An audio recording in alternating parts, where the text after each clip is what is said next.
ప్రధానమైనటువంటి వాక్య భాగంలోకి వెళ్ళక ముందు ఒక ప్రశ్నతో ఆరంభిద్దాం అనుకుంటున్నాను. ఇశ్రాయేలీలు 40 సంవత్సరములు అరణ్యములో ప్రయాణము చేసినప్పుడు వారి మధ్య వారితో పాటుగా ఒక గుడారం ఉన్నది. ఏమిటా గుడారం?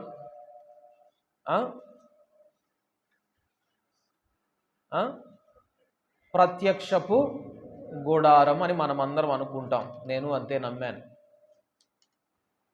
కానీ ఆమోసు గ్రంథము 5వ అధ్యాయము 26వ వచనంలో మనం చూస్తే 25 నుండి, ఇశ్రాయేలీయులారా, అరణ్యమందు 40 సంవత్సరములు మీరు బలులను నైవేద్యములను నాకు అర్పించితిరా. మీరు మీ దేవత అయిన మోలెకు గుడారమును, మీరు పెట్టుకొనిన విగ్రహముల పీఠమును మీరు మోసికొని వచ్చితిరి గదా. ఆమోసు గ్రంథము 5వ అధ్యాయము 25, 26 వచనం. ఏంటి? ఇశ్రాయేలీయులు 40 సంవత్సరములు అరణ్యంలో ప్రయాణం చేసినప్పుడు ప్రత్యక్షపు గుడారాన్ని కాదా వారు మోసుకొని వచ్చింది? ఇక్కడ అంటున్నాడు, మీరు మోసుకొని వచ్చింది మోలెకు గుడారము. అదే స్టెఫను భక్తుడు తర్వాత యూదులతోటి ఇశ్రాయేలీలతోటి మాట్లాడేటప్పుడు అంటాడు, మీరు ప్రత్యక్షపు గుడారమును కాదు మోసుకొని వచ్చింది, మీరు మోలెకు గుడారమును రొంఫా నక్షత్రమును వెంట పెట్టుకొని వచ్చారు. ఏంటి? దేవుడు విడిపించినటువంటి ఇశ్రాయేలీలు ఐగుప్తు బానిసత్వం నుండి బయటకు వచ్చినటువంటి ఇశ్రాయేలీలు ప్రత్యక్షపు గుడారముతో పాటుగా మోలెకు గుడారమును కూడా మోసుకొని రావడం ఏమిటి? దురదృష్టవశాత్తు ప్రస్తుత దినాలలో క్రైస్తవ ప్రపంచంలో అదే జరుగుతూ ఉంది. ప్యారలల్ క్రిస్టియానిటీ, సమాంతర క్రైస్తవత్వం. క్రీస్తుతో పాటుగా వాళ్ళు దేనికో ప్రాధాన్యత ఇస్తూ ఉన్నారు. ప్రత్యక్షపు గుడారము వలె మన మధ్య నివసించిన క్రీస్తుతో పాటుగా ఇంకొక గుడారాన్ని క్రైస్తవులు వెదుక్కుంటూ ఉన్నారు. కాబట్టి ఈ ట్రాజెడీ, ఇటువంటి భ్రష్టత్వాన్ని మనము తప్పించుకోవాలి అంటే మనము మెళకువగలిగిన వారమై ఉండాలి. ఎప్పుడు కూడా జాగ్రత్త కలిగి డ్రైవింగ్ చేసేవాడు 1-2 సార్లు ఆలోచించుకొని ఎక్కడికి వెళ్తున్నా అటు ఇటు చూసుకుంటూ డ్రైవింగ్ చేసేవాడు వాడేదో జరగబోయే కీడును దృష్టిలో పెట్టుకొని డ్రైవింగ్ చేస్తున్నాడని కాదు. జాగ్రత్త కలిగి డ్రైవింగ్ చేస్తున్నాడు అంటే దాని అర్థం రాబోయే కీడును తప్పించుకోవాలి అని. అందుకే ఎప్పుడు కూడా మనము కాషియస్ మేనర్, జాగ్రత్త కలిగినటువంటి పద్ధతిలో దేవుని సమీపించడం అనేది చాలా ప్రాముఖ్యమైనటువంటి విషయం. అందుకే మనము ఎప్పుడు పరిశీలనగా, జాగ్రత్తగా, నీవు యెహోవా సన్నిధిని సమీపించినప్పుడు, దేవుని మందిరమునకు పోవునప్పుడు నీ ప్రవర్తన జాగ్రత్తగా చూచుకొనుము. కాబట్టి నిద్రపోయే వాళ్ళకి నేను చెప్పేది ఏంటి అంటే, మీరు జవాబు చెప్పుకోవాల్సింది యేసు ప్రభువుకు మాత్రమే. కాబట్టి మన మధ్య ఉండినటువంటి ప్రధానమైనటువంటి వ్యక్తి యేసు ప్రభు వారు మాత్రమే. ఆయనకు మాత్రమే మనం ఆన్సర్ చెప్పుకోవాలి. ఈ విధమైనటువంటి ప్యారలల్ క్రిస్టియానిటీ, సమాంతర క్రైస్తవత్వం మనలో ఉండకూడదు. కేవలము క్రీస్తు స్వరము మాత్రమే వినేటటువంటి వారంగా మనం ఉండాలి. సరే, ఈనాటి వాక్య భాగంలోనికి వెళదాం. ఆమోసు గ్రంథము 5వ అధ్యాయము 14వ వచనము చదువుకుందాం. మీరు బ్రతుకున్నట్లు కీడు విడిచి మేలు వెదకుడి. అలాగు చేసిన ఎడల మీరనుకొను చొప్పున దేవుడును సైన్యములకు అధిపతియునగు యెహోవా మీకు తోడుగా నుండును. చిన్న ప్రార్థన చేసుకుందాం. పరిశుద్ధుడా మా తండ్రి, ఈ వాక్య భాగము ద్వారా మీరు మాతో మాట్లాడండి. మా అందరి హృదయాలను ప్రభువా నీ వైపు ట్యూన్ చేస్తూ ఉన్నాం. నీ పరిశుద్ధాత్ముని స్వరానికి ప్రతిస్పందించేటటువంటి హృదయాలను మీరు మాకు అనుగ్రహించండి.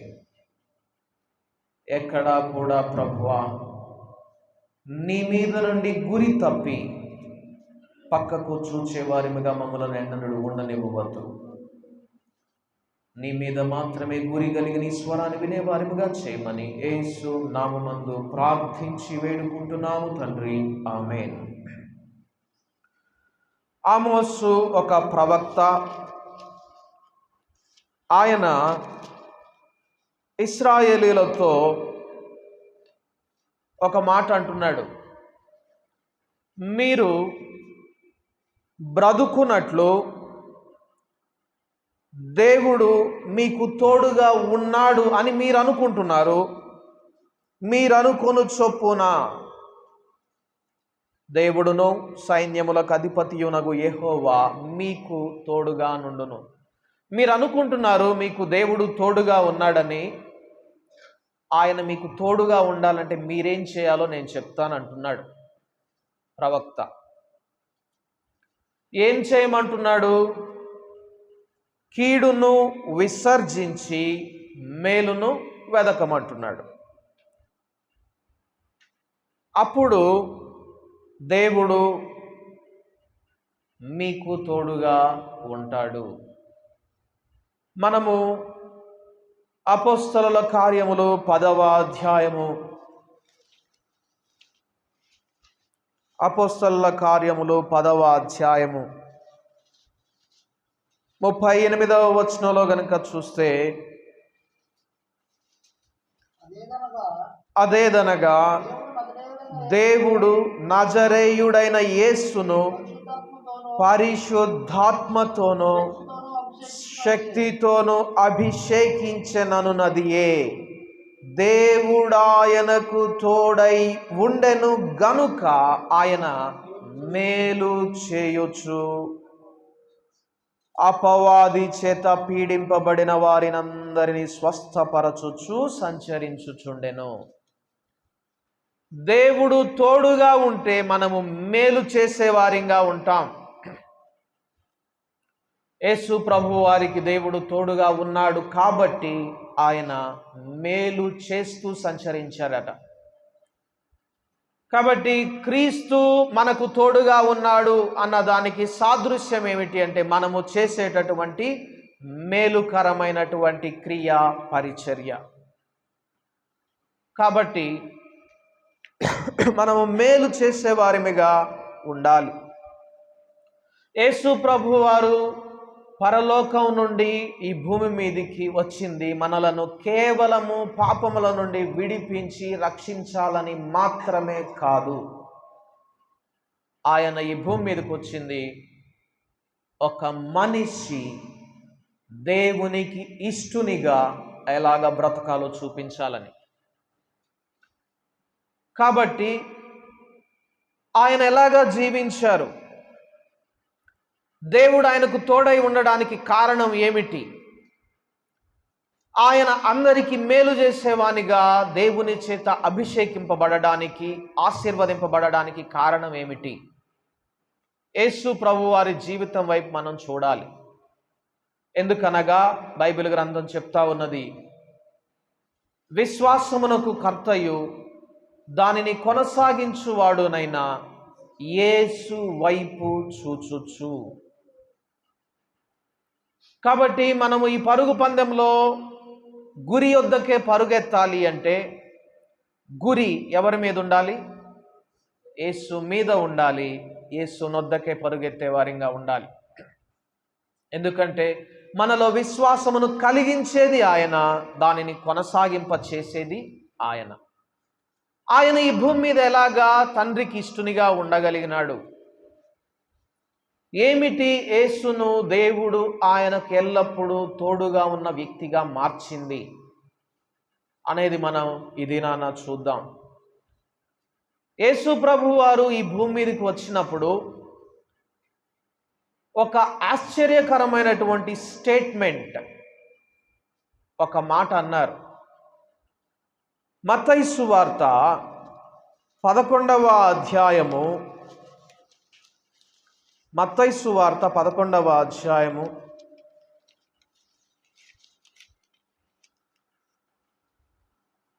11వ వచనంలో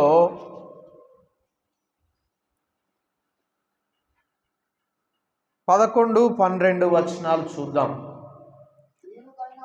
స్త్రీలు కనిన వారిలో బాప్తిస్మమిచ్చు యోహాను కంటే గొప్పవాడు పుట్టలేదని నిశ్చయముగా మీతో చెప్పుచున్నాను. కాబట్టి అప్పటి వరకు, యేసు ప్రభు వారు వచ్చే సమయం వరకు స్త్రీలు కనిన వారిలో బాప్తిస్మమిచ్చు యోహాను కంటే గొప్పవారు ఎవరు లేరు. ఆ లిస్టులో ఎవరెవరు ఉన్నారు? మోషే ఉన్నాడు, ఏలియా ఉన్నాడు, ఇర్మియా ఉన్నాడు, యెషయా ఉన్నాడు, రాజులైనటువంటి దావీదు మహారాజు ఉన్నాడు, మహాజ్ఞాని అయినటువంటి సొలొమోన్ ఉన్నాడు, ఇంకా చాలామంది ఉన్నారు. వారందరికంటే గొప్పవారు ఎవరట? యోహాను భక్తుడు, బాప్తిస్మమిచ్చు యోహాను. బాప్తిస్మమిచ్చు యోహాను ఏం చేశాడు? ఆయన వచ్చి 3వ అధ్యాయంలో, మత్తయి సువార్త 3వ అధ్యాయంలో, ఆ దినముల యందు బాప్తిస్మమిచ్చు యోహాను వచ్చి పరలోక రాజ్యము సమీపించి ఉన్నది, మారు మనస్సు పొందుడని యోదయ అరణ్యములో ప్రకటించుచుండెను. ఈ బాప్తిస్మమిచ్చు యోహాను ఏం చేశాడు? పరలోక రాజ్యం సమీపించి ఉన్నది అని ప్రకటన చేశాడు. అంటే అప్పటి వరకు పరలోక రాజ్యం సమీపంగా లేదు. పాత నిబంధన ప్రవక్తలు జీవించిన జీవిత కాలమంతా, మలాకి ప్రవక్త వరకు పరలోక రాజ్యము సమీపముగా ఉండలేదు అని ఈ వాక్యం ద్వారా మనం గ్రహించాలి. అందుకే ఈ భూమి మీద దేవుడు ఆశించినటువంటి జీవితాన్ని మానవుడు జీవించలేకపోయాడు. దేవుడు ఆశించినట్లుగా ప్రవక్తలు సైతము జీవించలేకపోయారు. పరలోక రాజ్యము సమీపముగా ఉన్నది ఎప్పుడు అంటే బాప్తిస్మమిచ్చు యోహాను సమయం నుండి. బాప్తిస్మమిచ్చు యోహాను తరువాత మనం చూస్తాం 3వ అధ్యాయము 12వ వచనంలో, యోహాను చెరపట్టబడెనని యేసు విని, 17వ వచనంలో, అప్పటి నుండి యేసు పరలోక రాజ్యము సమీపించి ఉన్నది గనుక మారు మనస్సు పొందుడి అని చెప్పుచు ప్రకటింప మొదలుపెట్టెను. మనం మత్తయి సువార్తలో చదువుతున్నాం. చూడండి, ఈ 4 సువార్తలలో, మత్తయి, మార్కు, లూకా, యోహాను సువార్తలలో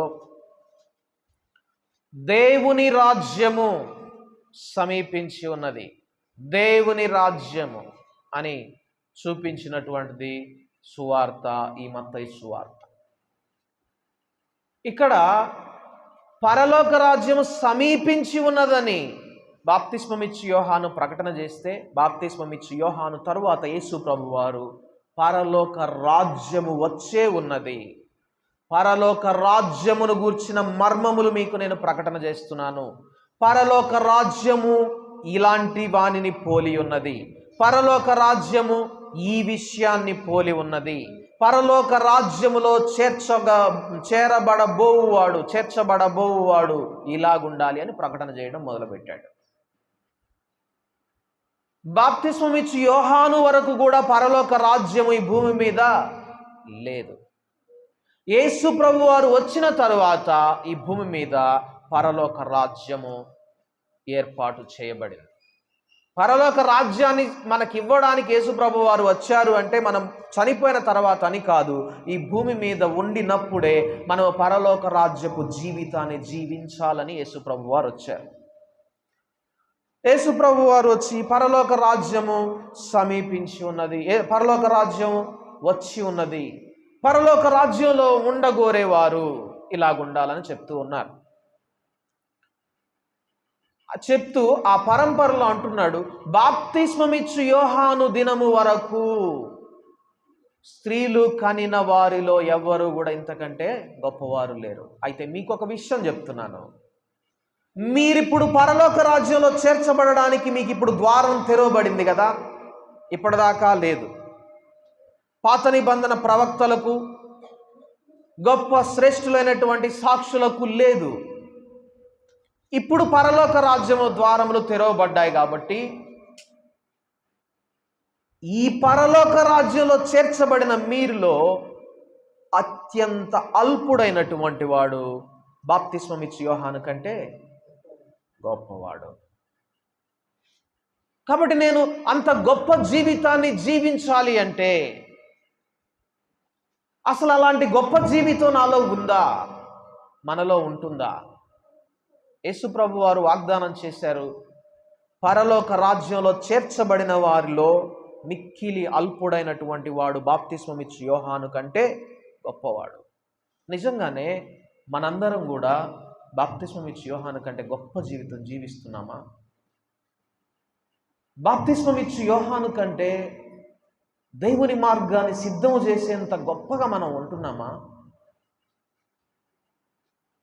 లేకపోతే అసలు మనం పరలోక రాజ్యంలో చేర్చబడ్డామో లేదో చెక్ చేసుకోవాలి. సరే, బాప్తిస్మమిచ్చు యోహాను కంటే కూడా పరలోక రాజ్యంలో చేరిన వారిలో అత్యంత అల్పుడైనటువంటి వాడు బాప్తిస్మమిచ్చు యోహాను కంటే గొప్పవాడు. అనగా ఒక మాటలో చెప్పాలంటే అప్పటి వరకు ఉండినటువంటి పాత నిబంధన కాలపు భక్త సమూహం అంతటి కంటే గొప్పవాడు. ఒక మాటలో చెప్పాలంటే సంఘము అనేది ఆనాటి ప్రవక్తలందరికంటే, ఈ క్రొత్త నిబంధన సంఘం అనేది ఆనాటి ప్రవక్తలందరికంటే గొప్ప మెట్టులో ఉండాలి. మరి అలాంటి జీవితం మనలో ఉంటుందా? అంత ప్రీతికరమైనటువంటి జీవితాన్ని జీవించినటువంటి ఒకే ఒక్క వ్యక్తి మొట్టమొదటిసారి ఈ భూమి మీద యేసు ప్రభువారు. దేవునికి ఇష్టునిగా, దేవుడు ఆశించినట్లుగా జీవించినటువంటి వ్యక్తి ఈ భూమి మీద యేసు ప్రభువు మాత్రమే. ఆయన దేవునికి ఇష్టునిగా, దేవునికి ప్రీతికరమైనటువంటి వ్యక్తిగా, ఆయనను ఆనందింపజేసేటటువంటి వానిగా ఈ భూమి మీద జీవించాడు. నేను ఇందాక చెప్పినట్లుగా యేసు ప్రభు వారు వచ్చింది ఈ భూమి మీదకి కేవలము మనల్ని పాపముల నుండి విడిపించడానికి మాత్రమే కాదు, ఈ భూమి మీద మనము ఎలాగ జీవించాలి అనేది మనకు నేర్పించడానికి వచ్చారు. ఎలాగ ఆయన జీవించారు అంటే ఆయనను గూర్చినటువంటి ఒక మాట యోహాను సువార్తలో యేసు ప్రభువారు స్వయాన అంటూ ఉన్నారు. యోహాను సువార్త 14వ అధ్యాయము, యోహాను సువార్త 14వ అధ్యాయము 30వ వచనంలో ఒక మాట ఉంది. ఈ లోకాధికారి వచ్చుచున్నాడు, నాతో వానికి సంబంధమేమీ లేదు. ఈ లోకాధికారి అంటే మనకందరికీ తెలుసు, అపవాది. అపవాదితో నాకు సంబంధమేమీ లేదు అని చెప్తా ఉన్నాడు. మనం చూస్తాం, యేసు ప్రభు వారిని శోధన గుండా తీసుకొని వెళ్ళినప్పుడు, శోధనల గుండా 40 దినములు ఆయన అరణ్యములో శోధింపబడినప్పుడు అపవాది ఆయన మీద ఏమాత్రము ఆధిపత్యము చెయ్యలేకపోవడానికి కారణం ఏమిటి? అపవాది ఆయనను జయించలేకపోవడానికి కారణం ఏమిటి? మనము ఆయనను అనుసరిస్తున్నప్పుడు మనము కూడా అలాంటి వారిగా ఉండాలి. అందుకే రోమీయులకు రాసినటువంటి పత్రిక 8వ అధ్యాయము 31వ వచనంలో ఒక మాట ఉంటుంది. దేవుడు మన పక్షముండగా మనకు విరోధి ఎవడు? ఏ కంటిన్యూస్ విక్టోరియస్ లైఫ్, నిరంతరము జయ జీవితం కలిగినటువంటి జీవితం. అది ఎందుకు మన జీవితాల్లో ఉండడం లేదు? అపవాదికి ఎందుకు కొన్ని సందర్భాల్లో మనం సరెండర్ అయిపోతా ఉన్నాం? ఇక్కడ అంటున్నాడు యేసు ప్రభు వారు, ఈ లోకాధికారికి నాకు సంబంధమేమీ లేదు. కానీ అత్యంత విచారకరమైనటువంటి విషయం ఏమిటి అంటే, క్రైస్తవులు అనబడినటువంటి వారు లోకాధికారి యొక్క లోక రాజ్యం కొరకు ఎదురు చూచేవారుగా ఉంటా ఉన్నారు. లోకాధికారి యొక్క లోక రాజ్యం కోసం ప్రయాసపడేవారిగా ఉంటా ఉన్నారు. పొంతి పిలాతు ఎదుట ధైర్యముతో సాక్ష్యం ఇచ్చిన ఆయనను మీరు జ్ఞాపకము చేసుకొనుడి అని అపోస్తలుల ద్వారా మనకు నేర్పించబడుతూ ఉంది. ఆయన ఏమని ఒప్పుకున్నాడు పొంతి పిలాతు ఎదుట? నా రాజ్యము ఇహ సంబంధమైనది కాదు. మరి ఈ దినాన ఏ రాజ్యం కొరకు ప్రయాసపడతా ఉన్నాం? పర సంబంధమైన రాజ్యం కొరకు ప్రయాసపడుతున్నామా? మన జీవితం అది నాట్ ఆఫ్ దిస్ వరల్డ్, ఈ లోక సంబంధమైనది కాదు. కానీ కొంతమంది విచారకరంగా ఈ భూ సంబంధమైన రాజ్యం కొరకు, కొందరు గొప్ప గొప్ప సేవకులు సైతము రాజకీయాలలో ప్రవేశించి పార్టీలు పెట్టేస్తూ ఉన్నారు. They can never understand that the Kingdom of God is not of this world. వాళ్ళు ఎప్పటికీ అర్థం చేసుకోలేరు దేవుని రాజ్యము ఈ భూ సంబంధమైనది కాదు అని. అది ధైర్యముతో ఒప్పుకొనిన యేసు వైపు చూచేవారికి మాత్రమే తెలుస్తుంది. చాలా ధైర్యం ఉండాలి. నా రాజ్యము ఈ లోక సంబంధమైనది కాదు. నేను ప్రయాసపడేది ఈ లోక సంబంధమైనటువంటి అధికారం కోసం కాదు. నేను ప్రయాసపడేది ఈ లోక సంబంధమైనటువంటి పౌరసత్వం కొరకు కాదు అని ధైర్యంగా చెప్పేవానిగా చేస్తాడు యేసు ప్రభువారు. మనము పరలోక రాజ్యంలో చేర్చబడిన వారమైతే. యేసు ప్రభువారు అలాంటి విజయవంతమైనటువంటి జీవితాన్ని భూమి మీద జీవించారు. ఎందుకు అలాంటి దేవుడు తోడుగా ఉండినటువంటి జీవితం యేసునాథునికి అనుగ్రహించబడింది? అపవాదికి, ఈ లోకాధికారికి నాకు ఎటువంటి సంబంధం లేదు అని చెప్పగలిగేంత విజయవంతమైనటువంటి జీవితం ఆయనకి ఎందుకు అనుగ్రహించబడింది? ఎందుకంటే తొలి మానవుని వైపు మనం ఒకసారి చూడాలి. దేవుడు ఈ సృష్టిని సృజించినప్పుడు మొట్టమొదటి మానవుడైనటువంటి ఆదాము, దేవుడు సృజించినప్పుడు ఈ భూమి మీద ఆదాము ఎలాగా జీవించాలో దేవుడు ఒక ప్లాన్ చేసుకొని దేవుడు ఆదామును సృజించాడు. మన పోలిక చొప్పున, మన స్వరూపమందు మనం ఒక నరుని సృజిద్దాం. దేవుని పోలిక, దేవుని స్వరూపము, దేవుని నడక, దేవుని స్వభావం అతనిలో ఉండాలని దేవుడు ఆశించాడు. కానీ ఆదాము ఎలాగ జీవించాడో మనకైతే తెలియదు. కానీ ఆదాము చేసిన పని గురించి మనం మొట్టమొదటిసారిగా చూసేది, ఆయన ఒక తప్పైనటువంటి నిర్ణయాన్ని తీసుకున్నాడు.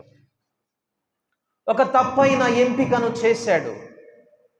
ఆ ఎంపిక వల్ల సమస్త మానవాళి పాపంలోనికి నెట్టివేయబడింది.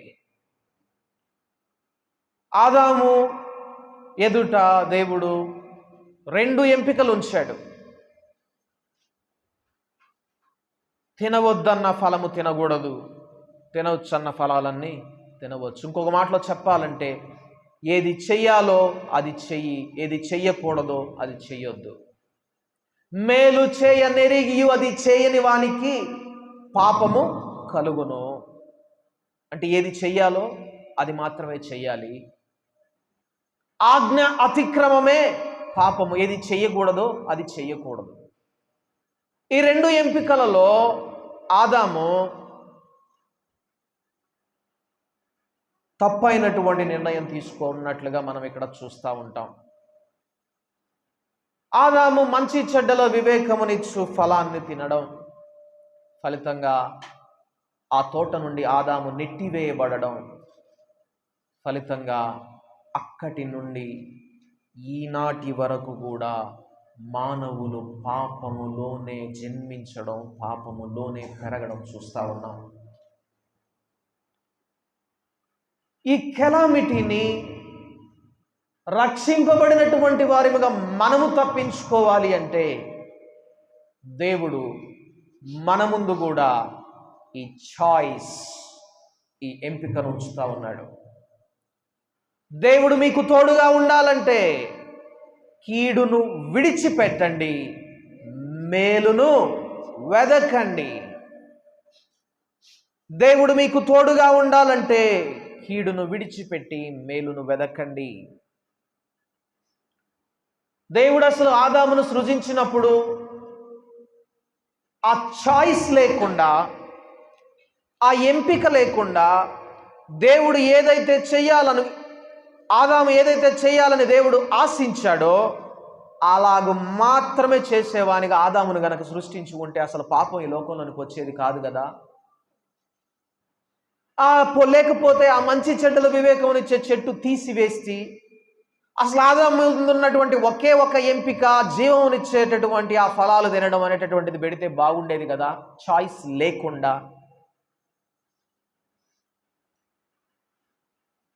చూడండి, సృష్టి దేవుని యొక్క అద్భుత గుణగణములు, ఈ సృష్టి అంతటిని గూర్చి ఆలోచించుట ద్వారా మనకు బయలుపరచబడుతున్నాయండి. ఆయన అదృశ్య లక్షణములు అనగా ఆయన నిత్య శక్తియు దేవత్వమును జగదుత్పత్తి మొదలుకొని సృష్టింపబడిన వస్తువులను ఆలోచించుట వలన తేటపరచబడుచున్నవి గనుక. అంటే దేవుని లక్షణాలు మనకు తెలియపరచబడాలి, తేటపరచబడాలంటే మనం ఏం చూడాలి? జగదుత్పత్తి మొదలుకొని సృష్టింపబడినటువంటి వస్తువులను చూడాలి. నక్షత్రాలను చూద్దాం, లేకపోతే సూర్యుని చూద్దాం, లేకపోతే కొన్ని గ్రహాలను. సృష్టింపబడిన నాట నుండి దేవుడు వాటికి ఏ మార్గం అయితే నిర్దేశించాడు ఆ మార్గంలోనే కుడికి ఎడమకు తొలగకుండా తిరుగుతూ ఉన్నాయి. No choice for them to disobey. అవిధేయత చూపించడానికి వాటికి ఎంపిక లేదు. కొన్ని అదేదో 1 సంవత్సరం కాదు, 2 సంవత్సరాలు కాదు, కొన్ని వేల సంవత్సరాలుగా అలాగ దేవుని ఆజ్ఞకు లోబడి పనిచేస్తూ ఉంది సృష్టి అంతా. ఆ నక్షత్రాలు కొన్ని వేల సంవత్సరాలుగా వాటి కక్షలు అవి తిరుగుతూ ఉన్నాయి. చూడండి, ఒక్క దినాన ఇంకెంతకాలం నా మార్గంలో నేను తిరగాలి, కొంచెం అట్ట పక్కకు పోయొద్దాం అని చెప్పాను కనుక ఒక నక్షత్రం అనుకొని మనకు వెళ్ళి వస్తే రెప్పపాటులో ఈ భూమి నాశనం అయిపోతుంది తెలుసా. కానీ అలా జరగడం లేదు. దేవుని ఆజ్ఞకు స్పష్టమైనటువంటి విధేయతను చూపిస్తా ఉన్నాయి. మరెందుకు అవి దేవునికి కుమారులు కాలేదు? దేవునికి అవి ఎందుకు పిల్లలు కాలేకపోయినాయి? దేవుని పిల్లలుగా అవి ఎందుకు కాలేకపోతా ఉన్నాయి? దేవునికి సంపూర్ణమైనటువంటి విధేయత అంటే ఇష్టం లేదా? అవి సంపూర్ణంగా లోబడుతున్నాయి కదా. ఎస్, లోబడుతున్నాయి. కానీ వాటికి ఏమి లేదు అంటే చాయిస్ లేదు, ఎంపిక లేదు. ఎలాగైతే ఒక ప్రీ ప్రోగ్రామ్డ్ రోబోట్, ముందుగానే ప్రోగ్రామ్ చేయబడినటువంటి ఒక రోబో ఎలాగ పనిచేస్తుందో అలాగా. చూడండి, ఈ ఈ మధ్య కాలంలో బాగా ఈ రోబోటిక్ టెక్నాలజీ కూడా పెరిగిపోయింది. జపాన్లో రోబోస్ అంట టీ తీసుకొని వస్తాయట, పోగానే ఇంట్లోకి పోగానే, పని నుంచి ఇంట్లోకి వెళ్ళగానే చక్కగా పలకరిస్తాయంట, నవ్వుతాయట, మాట్లాడతాయట. కానీ గమనించండి, ఒక రోబో ముందుగానే ఎవరి ద్వారానో ప్రోగ్రామ్ చేయబడినటువంటి రోబో నువ్వు దూరంలో పనిచేసి వచ్చి ఇంటికి రాగానే hi dad, how are you, hi mom, how are you అని పలకరించింది అనుకోండి. నాన్నగారు ఎలాగున్నారు, అమ్మగారు ఎలాగున్నారు, ఈ దినం ఎలాగా గడిచింది, రోజు ఇదే ప్రోగ్రాం, ఇదే మాట మాట్లాడుతుంది. అలా మాట్లాడే రోబో అది ఎప్పుడు నీ ఆజ్ఞ దాటిపోదు, నీకెప్పుడు లోబడుతుంది, నువ్వేం చెప్తే అది చేస్తుంది. రోజు నువ్వు ఇంటికి రాగానే అది నీకు ఎదురుపడి నిన్ను అలా పలకరించినప్పుడు వచ్చే సంతోషం బాగుంటుందా, లేకపోతే నీ కడుపున పుట్టిన నీ కుమారుడు ఎదురొచ్చి అమ్మ ఎలాగున్నావు, నాన్న ఎలాగున్నావు అని హత్తుకొని అడిగినప్పుడు బాగుంటుందా? కుమారుడు అడిగినప్పుడు బాగుంది. ఎందుకంటే కుమారునికి ఏముంది? చాయిస్ ఉంది, ఎంపిక ఉంది. వాడు నీతో అలాగ నీ ఆజ్ఞకు లోబడచ్చు, లోబడకపోవచ్చు. చాయిస్ ఉంది.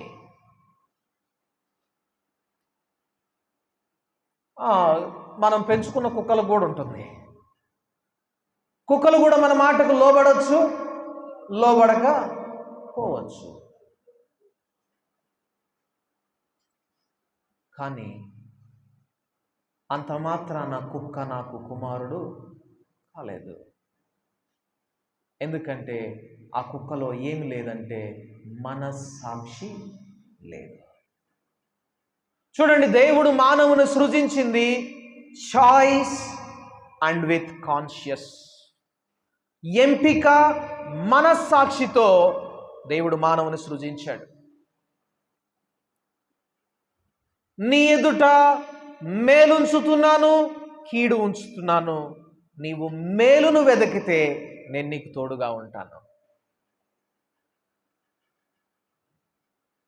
చూడండి, అలాగా దేవుడు మానవుడు ఇష్టపూర్వకంగా తనకు లోబడేవానిగా ఉండాలని కోరుకుంటా ఉన్నాడు.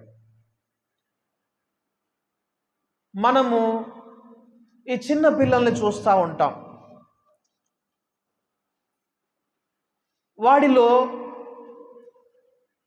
వాడు విధేయుడు అవ్వచ్చు, విధేయుడు కాకపోవచ్చు, వాడికి ఎంపిక ఉంది.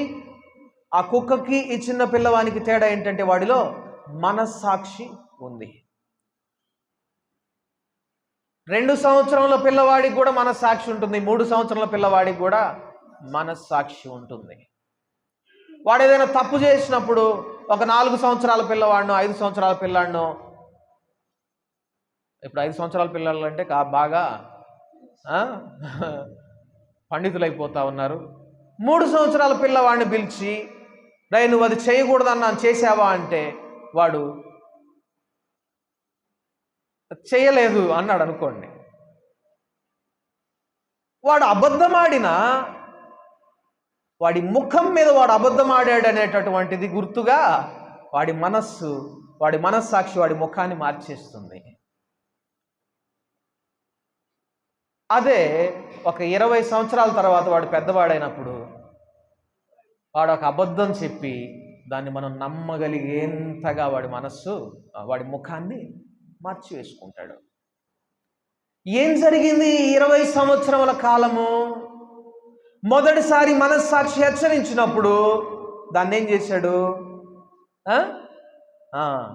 చిన్నగా,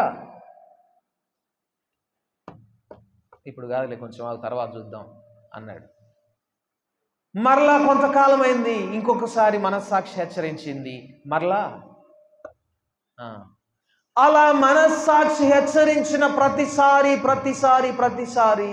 దాన్ని నిరోధిస్తూ అడ్డగిస్తూ ఉండడం వల్ల ఆ మనస్సాక్షి ఏమైపోయింది? కఠినమైపోయింది.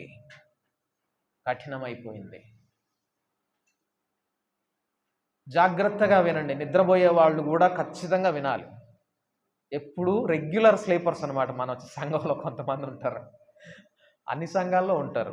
రెగ్యులర్గా వాళ్ళు ఒక టైంకి రాగానే నిద్రపోతారు. సరే, ఈ మనస్సాక్షి కఠినమైపోతుంది కొంతకాలానికి. చూడండి, చిన్నపిల్లలు పుట్టినప్పుడు వారి పాదాలు చూస్తే ఎంత మృదువుగా, ఎంత మెత్తగా, పల్చగా ఉంటాయో. ఒక చిన్న ఏదైనా ఒకటి అట్లా గుచ్చినా కూడా వెంటనే వాళ్ళకి రెస్పాన్స్ ఉంటుంది. వాడు లేచి నడవడం మొదలు పెట్టిన తర్వాత నుంచి రోజు నడుస్తూ ఉంటే అదేమవుతుంది? గట్టిగా అయిపోతుంది. అలాగే ఈ మనస్సాక్షిని మనము ప్రతిరోధించిన ప్రతిసారి, అడ్డగించిన ప్రతిసారి అదేమవుతుంది? కఠినమైపోతూ ఉంటుంది. అయితే యేసు ప్రభువారు ఈ కఠినపరచబడినటువంటి మనస్సాక్షి కలిగిన వారిని బాగు చేయడం కోసమే ఈ లోకానికి వచ్చారు. అందుకే యెహెజ్కేలు గ్రంథము 36వ అధ్యాయము, యెహెజ్కేలు గ్రంథము 36వ అధ్యాయము 26వ వచనం చూద్దాం. నూతన హృదయము మీకిచ్చెదను, నూతన స్వభావము మీకు కలుగజేసేదను, రాతి గుండె మీలో నుండి తీసివేసి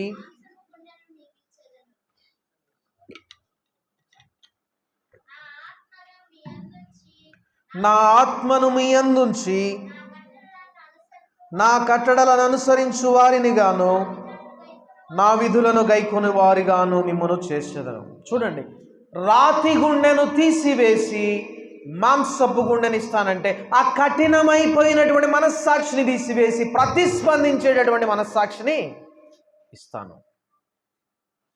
ఆ మెత్తటి పాదాన్ని మరలా మీకు ఇస్తాను, త్వరగా స్పందించేటటువంటి మనస్సాక్షిని.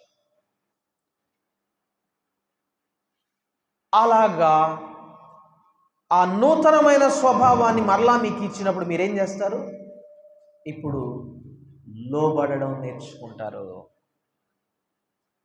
నా ఆజ్ఞలను గైకొనడం మీరు నేర్చుకుంటారు. అప్పుడు నేను మీకు దేవుడనై ఉంటాను. నా ఆజ్ఞలు ఎలాగ అనుసరించాలో మీరు ఒక మంచి నిర్ణయం తీసుకుని అనుసరిస్తారు. ఇప్పుడు తప్పైనటువంటి ఎంపిక చెయ్యరు అని చెప్తా ఉన్నాడు దేవుడు. మనము ఇలాగా దేవుని వెంబడిస్తూ కీడును విసర్జించి మేలును వెదికితే దేవుడు మనకెల్లప్పుడూ తోడుగా ఉంటాడు. చూడండి, మనము అటు జీవితం కొరకు ప్రార్థించేవారిగా ఉండాలి. ప్రార్థించేవారిగా, ప్రభువా, నేను కీడును విడిచిపెట్టి మేలును వెదికేవానిగా నన్ను చేయి, ఎందుకంటే నీవు నాకు తోడుగా ఉండాలి. దేవుడు మాకు తోడుగా ఉన్నాడని అన్ని మతాలు చెప్తాయి. దేవుడు మాతో ఉన్నాడని అన్ని మతాలు చెప్తాయి. దేవుడు మాతో ఉన్నాడని రక్షింపబడనటువంటి క్రైస్తవుడు కూడా అంటాడు, దేవుడు ఉన్నాడమ్మా, దేవుడు ఉన్నాడమ్మా. కానీ మేలు చేసేవారికి మాత్రమే దేవుడు తోడుగా ఉంటాడు. కీడును విడిచిపెట్టి మేలు చేసేవారికి మాత్రమే దేవుడు తోడుగా ఉంటాడు. అట్టి జీవితం కొరకు మనం ప్రార్థించాలి. ప్రార్థన అనగానే మనం మాట్లాడడం. మనం ఏ డైరెక్షన్లో వెళ్తున్నాం అర్థమవుతుందా?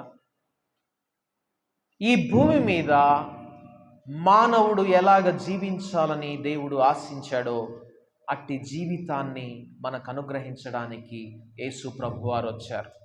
ఆయన అట్టి జీవితాన్ని జీవించి ఆయన ఒక స్టేట్మెంట్ ఇచ్చాడు, నాకు ఈ లోకాధికారికి ఏ సంబంధం లేదు అని.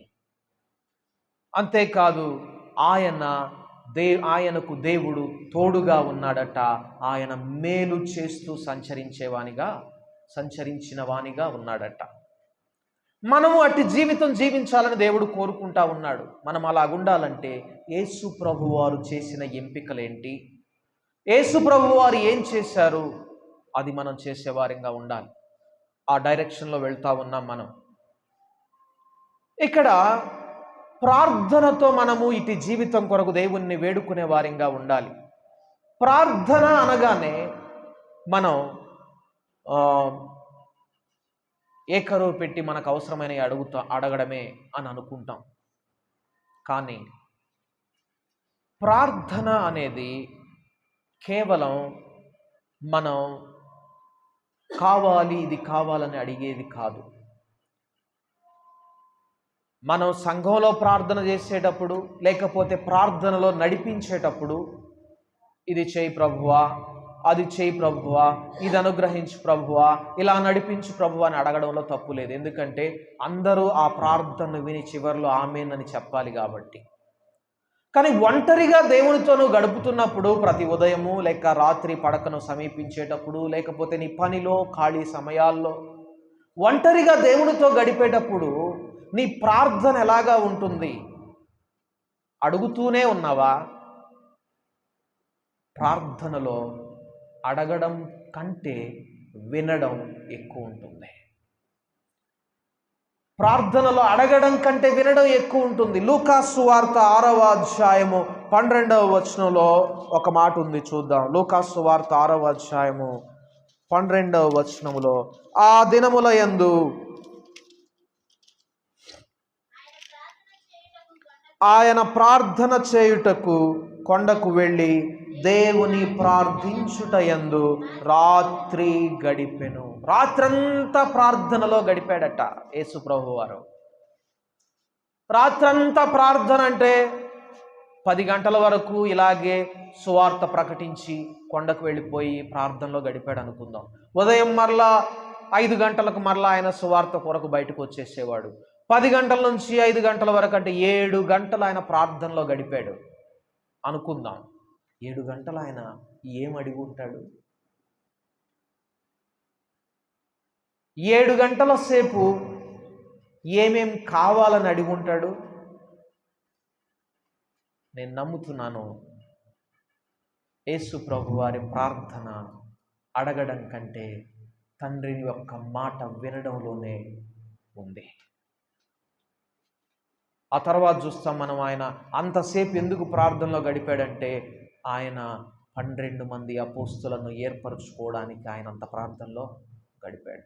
ఎందుకంటే ఆ ఎంపిక మీదే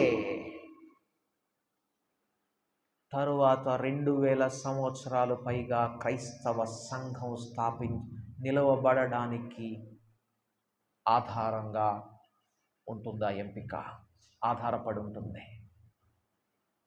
అందుకే ఒక రాత్రంతా ఆయన ప్రార్థనలో గడిపాడు. కాబట్టి నేను ఒక సరైన నిర్ణయం తీసుకోవాలి. తండ్రి నాకు సహాయం చేయి. నేను మీకు తోడుగా ఉండాలంటే మీరు కీడును విడిచిపెట్టి మేలును వెదికేటటువంటి ఎంపిక చేసుకునే వారిగా ఉండాలని దేవుడు కోరుకుంటా ఉన్నాడు. యేసు ప్రభు వారు కూడా అక్కడ తండ్రి యొక్క అనుమతి కొరకు ఆయన ఎంపిక చేసుకోవడానికి ముందు తండ్రి యొద్ద ప్రార్థనలో గడుపుతా ఉన్నాడు. రాత్రి అంతా ఆయన వింటా ఉన్నాడు. తర్వాత నెక్స్ట్ డే వెళ్ళిపోయాడు. 100 మంది 200 మంది శిష్యులు ఉన్నారు. వాళ్ళందరిలో 12 మంది పేర్లు అక్కడ వ్రాయబడి ఉన్నాయి. వారిని ఒక్కొక్కరిని పిలిచాడు, అపోస్తలులుగా నియమించాడు. ఎలా తెలిసింది ఆయనకు అంతమందిలో వారిని ఏర్పాటు చేసుకోవాలని? ఆయన రాత్రంతా తండ్రి మాట విన్నాడు. ప్రార్థనలో మనం వినడం అనేది నేర్చుకోవాలి. కాబట్టి మనం దేవునితో ఒంటరిగా గడుపుతున్నప్పుడు దేవుని యొక్క స్వరం వినడం నేర్చుకుంటున్నామా? చూడండి, మనస్సాక్షి యొక్క స్వరానికి ప్రతిస్పందించడం మనం నేర్చుకోవాలి. మనస్సాక్షికి ప్రతిస్పందించడం, పరిశుద్ధాత్మని స్వరానికి ప్రతిస్పందించడం. ఒకేసారి మారు మనస్సు పొంది రక్షణలోనికి వచ్చినటువంటి క్రైస్తవులలో ఇద్దరు క్రైస్తవులు ఉన్నారనుకుందాం, ఇద్దరు సహోదరులు ఉన్నారనుకుందాం. ఒక 10 సంవత్సరాలు దాటిన తర్వాత ఇద్దరు ఒకే అనుభవం ఎందుకు ఉండరు? ఒకరేమో దేవునికి ఎంతో సమీపంగా ఉంటే, ఇంకొకరేమో పూర్తి వైరుధ్యంగా దేవుని మార్గం నుండి తొలగిపోయినటువంటి వారిగా ఎందుకు ఉంటున్నారు? దాదాపుగా ఇక్కడ చేరిన వారందరిలో ఆ తరంలోనే మారు మనసు పొందినటువంటి వారు, దేవుని యొద్దకు వచ్చినటువంటి వారు ఉంటే, కొందరే దేవుణ్ణి తీవ్రతతో వెతుకుతున్నారు, కొందరింకా నిర్లక్ష్యంగా నిద్రపోతూ ఏదో ఆచార సాంప్రదాయంగా దేవుని సన్నిధికి వస్తున్నారు. ఎందుకంటే మనస్సాక్షి యొక్క స్వరానికి ప్రతిస్పందించడం వారు ఆపివేశారు. కొందరు మనస్సాక్షి హెచ్చరించినప్పుడు వెంటనే లోబడుతూ ఉన్నారు. ఫలితంగా సంవత్సరం దేవునికి సమీపస్తులుగా వస్తూ ఉన్నారు. కొందరు ఆ మనస్సాక్షిని కఠినపరుచుకుంటూ ప్రతిస్పందించడం మానేసి దేవుని యొక్క మార్గం నుండి పూర్తిగా తొలగిపోతూ ఉన్నారు. 2 ట్రైన్స్ ఒకే స్టేషన్ నుంచి బయలుదేరినాయి, కానీ ఒక ట్రైన్ ఒక డైరెక్షన్లో, ఇంకొక ట్రైన్ ఇంకొక డైరెక్షన్లో వెళ్ళిపోతూ ఉన్నాయి. ఇద్దరు సహోదరుల యొక్క ఆరంభం ఒక్కసారే, కానీ ఒకరు మాత్రమే దేవునికి సమీపస్తులుగా వచ్చారు, ఒకరు దేవునికి దూరస్తులుగా అయిపోతూ ఉన్నారు. కారణం మనస్సాక్షి యొక్క స్వరానికి, పరిశుద్ధాత్మని యొక్క స్వరానికి ప్రతిస్పందించడం వారు ఎప్పుడూ ఆపివేశారు. చూడండి, మనము దేవుని యొక్క స్వరాన్ని వినేవారిగా ఉండాలి. ఒక ఉదంతాన్ని నేను మీకు చూపిస్తాను. లూకా సువార్త 10వ అధ్యాయము, లూకా సువార్త 10వ అధ్యాయము 38 నుండి 42 వచనాలు కనుక మనం చూసుకుంటే, లూకా సువార్త 10వ అధ్యాయము 38 నుండి 42 వచనములు.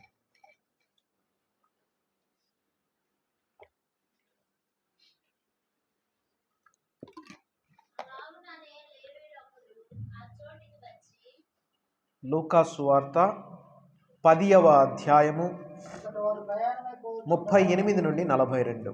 అంతట వారు ప్రయాణమై పోవుచుండగా ఆయన యొక్క గ్రామములో ప్రవేశించెను. మార్త అను ఒక స్త్రీ ఆయనను తన ఇంట చేర్చుకొనెను. ఆమెకు మరియ అను సహోదరి ఉండెను. ఈమె యేసు పాదముల యొద్ద కూర్చుండి ఆయన బోధ వినుచుండెను.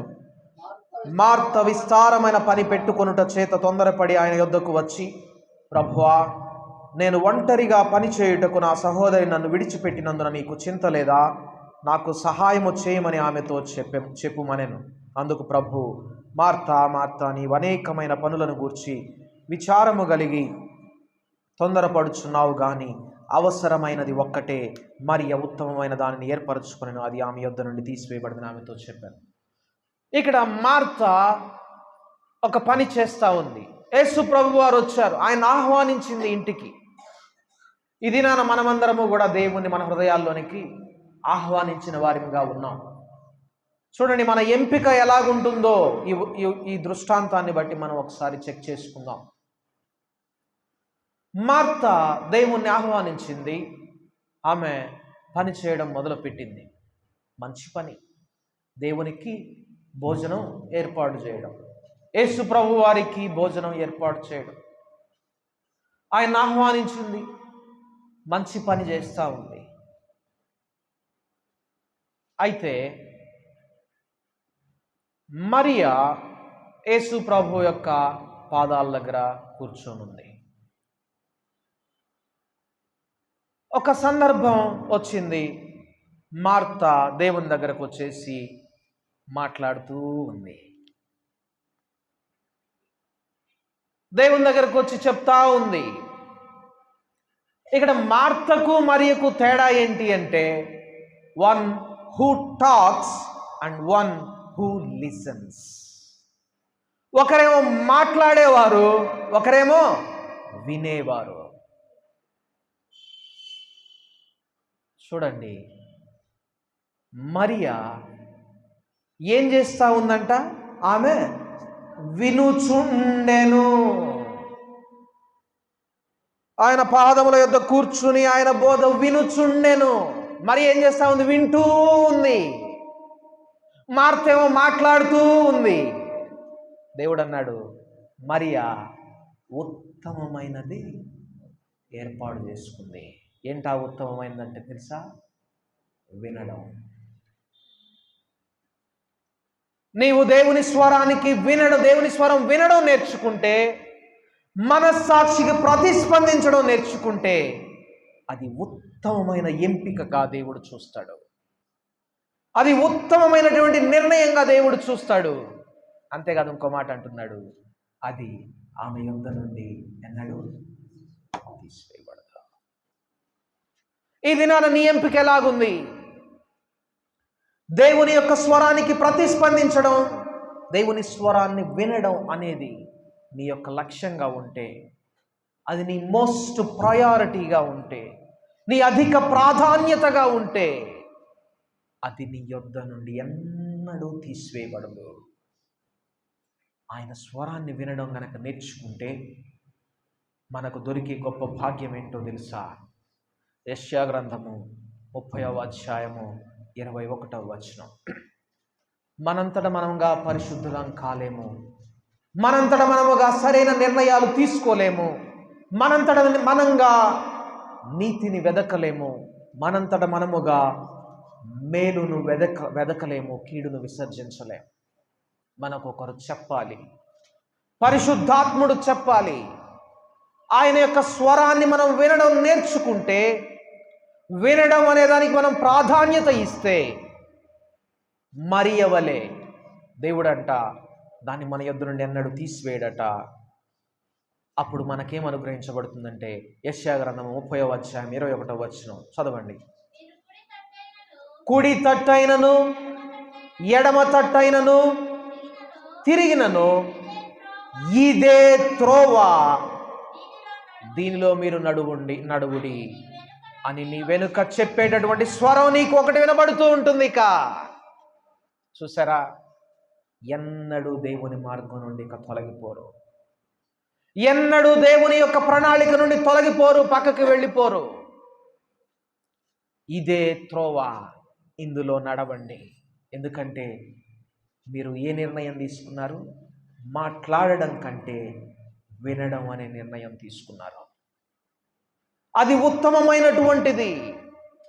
అలాగా గనక మనం అట్టి ఉత్తమమైన ఎంపికను మనం చేయగలిగితే, ప్రభువా నేను వింటాను నీ స్వరాన్ని, నేను లోబడతాను నీ మాటకు, నేను లోబడతాను నీ మాటకు, నాకు నీ స్వరం వినిపించు, నేను సరైన ఎంపిక తీసుకున్నట్లు, నేను మేలు చేయాలి, కీడును విసర్జించాలి, సరైన దిశలో నేను నడవాలంటే నీ స్వరం మాత్రమే నన్ను ఇదే త్రోవాని నడిపించగలుగుతుంది. కాబట్టి నేను ఈ దినం నుండి నడుస్తానయ్యా నీ మాట ప్రకారంగా, విని గైకొని అని మనం నిర్ణయం తీసుకుంటే, దేవుడు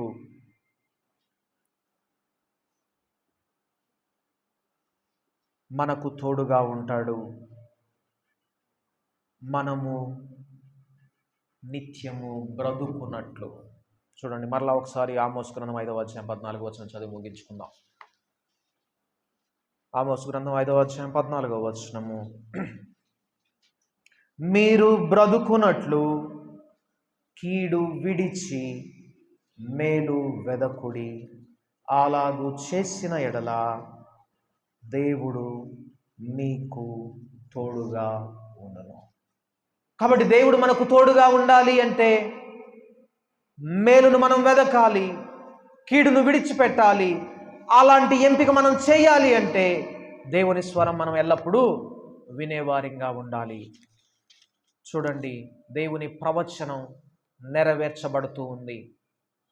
దేవుని ప్రవచనాలు నెరవేర్చబడతా ఉన్నాయి. పరలోక రాజ్యము వచ్చి ఉన్నది, సమీపించి ఉన్నది అని యేసు ప్రభు వారు మొదలుపెట్టిన సువార్త పరలోక రాజ్య ద్వారములు మూసివేయబడుతున్నవి అనే సువార్తతో ముగిసిపోతుంది. ఆ దినాల్లో ఏం జరుగుతుంది?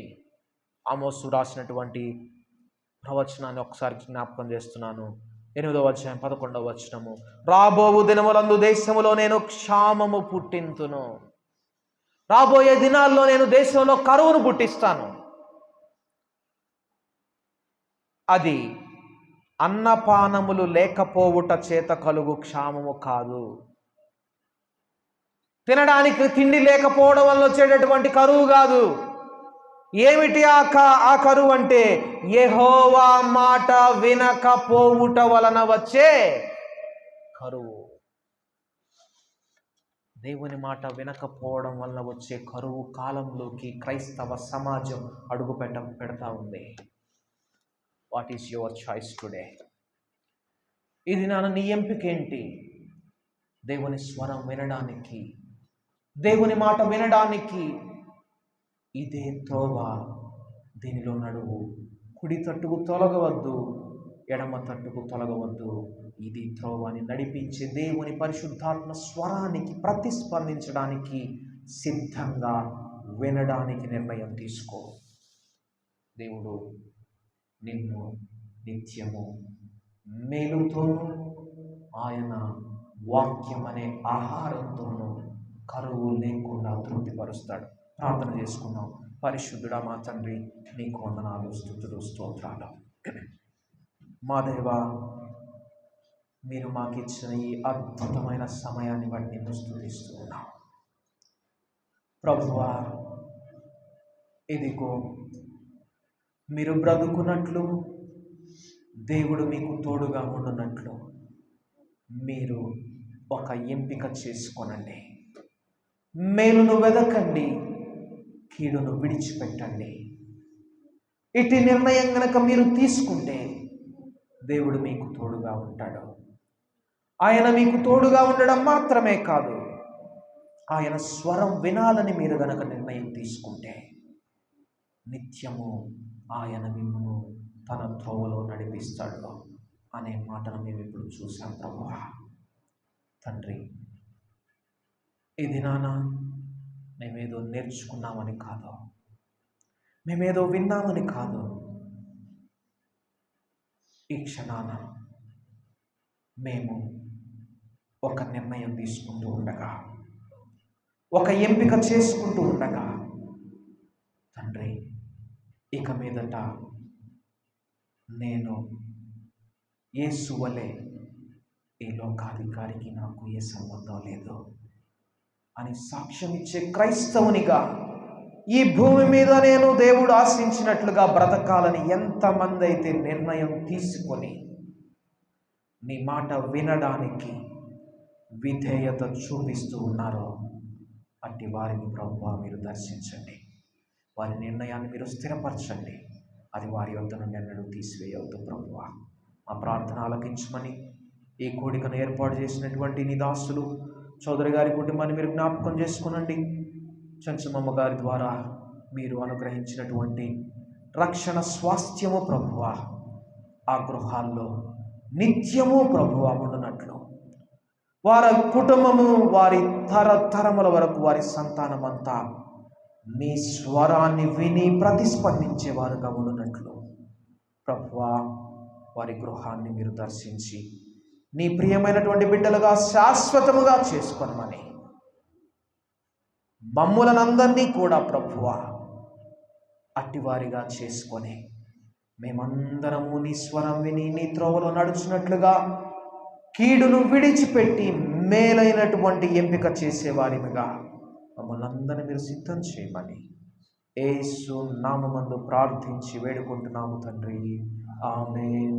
మన తండ్రి అయిన దేవుని యొక్క ప్రేమయు, మన ప్రభు అయిన యేసుక్రీస్తు యొక్క కృపయు, పరిశుద్ధాత్ముని యొక్క సన్నిధి సహవాసము మనకందరికీ దొరికి మనమందరము జీవాహారముతో నిత్యము తృప్తిపరచబడినట్లు దేవుడు తోడుగా ఉండినటువంటి యేసు ప్రభువుకు వలె తోడుగా ఉండినటువంటి జీవితం, మేలు చేస్తూ సంచరించే జీవితం, దేవుని స్వరానికి ప్రతిస్పందించే జీవితం మనకు అనుగ్రహించునుగాక. ఆమేన్. అందరికీ వందనాలు.